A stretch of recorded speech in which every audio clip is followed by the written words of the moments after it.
few months ago, I built a Chrome extension that got over 2000 users. Now, I didn't know how to run ads or what is marketing, or I didn't even had an audience. And honestly, I wasn't even trying to build a startup. I was just annoyed. Now that annoyance taught me the fastest way to get users for your first project. And if you are someone who build projects but don't get any users, this video might save you a lot of wasted efforts. Now the biggest mistake we do is we think that getting user is a marketing problem, but it is not. So the problem starts very earlier before we even start building it. So most people build things that nobody actually cares about. They think of a cool project, a random SaaS idea, or a cool AI notes builder, or a productivity tool. The project feels very exciting at the beginning, but after a few weeks, you only lose motivation over your project and stop using it and eventually move to the next idea. The bottleneck here is that you are building that no one's care about, but we need to build something that people care about and will use.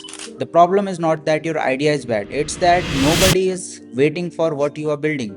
So a few months ago, I was sitting in a lecture and I saw a promotional banner which popped up on my dashboard, and that actually annoyed me. And also, the class was boring.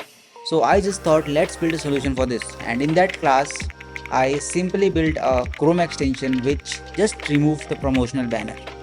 That was a very simple solution for a problem. It was not some huge life changing problem, it was just annoying, and that's important. Because most opportunities don't look like a $1 billion startup idea, they look like small frustrations that people have learned to tolerate. So, the first version of my extension was just remove some elements from the dashboard.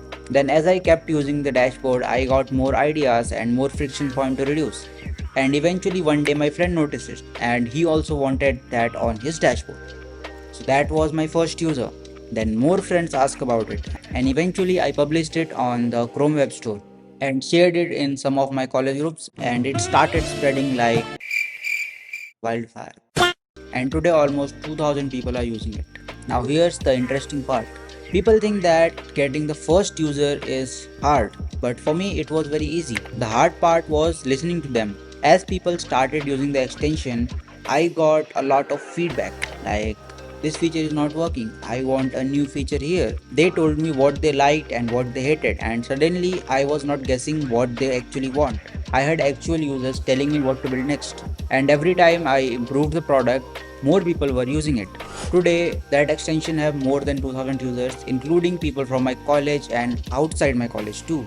And looking back, I realized there was a simple framework behind this. So now let's talk about the framework which you should use to get actual users. So rule 1 is to solve a problem you personally experience. Sit with a paper and pen and think about what problems you are facing in your day-to-day life, or talk to the people you know like your friends or family and ask them what problems they face in their day-to-day life. After you have a list, filter out problems that you might think will be great to work and keep experimenting over them. Rule 2 is find people who are suffering from the same problem. Now in this phase, do research on a product, find your competitors, find people who are actually suffering from the same problem and talk to them. Discuss how you will solve the problem and get feedback from them and their opinion. Take surveys to see if the problem actually exists. After you get a good response and you know that this problem actually exists, then create an MVP and present it to those people. Now, the last tool is the most important.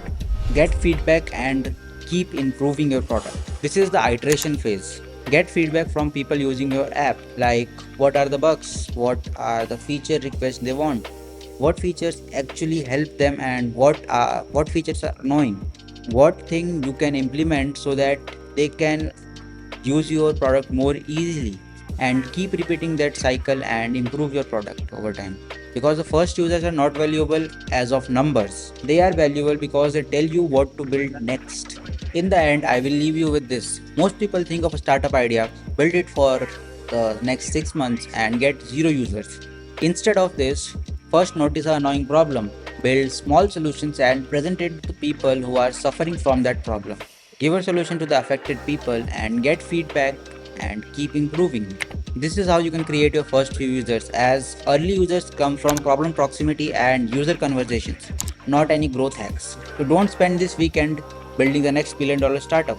spend this weekend finding the one thing that annoys you. And if it annoys enough people, that might be your first 100 users. And that's exactly how I got my first 2000.